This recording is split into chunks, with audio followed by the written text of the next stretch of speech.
Yan. Tayo pa rin guys. Fish on. Ito, nakakadalawa pa lang kami.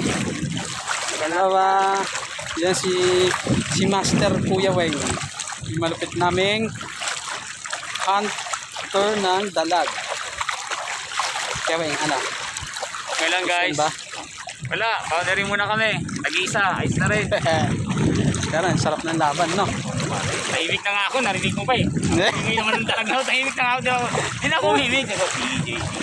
Tahimik nyo pa rin, kumagaling pa rin lumalaban. Oh. Pero salamat, di nakawala. Oo, laki din, no? Oo, malaki. Bagsak. Paano? Yan na po. Nakadali si Kuya Weng. Tapos ngayon, fish on din siya. Bali, kangkong. Swerte Yan. guys. Yan, ang kangkong na. Ito yung sinasabi ko guys. Tapos kuha tayo ng gabi.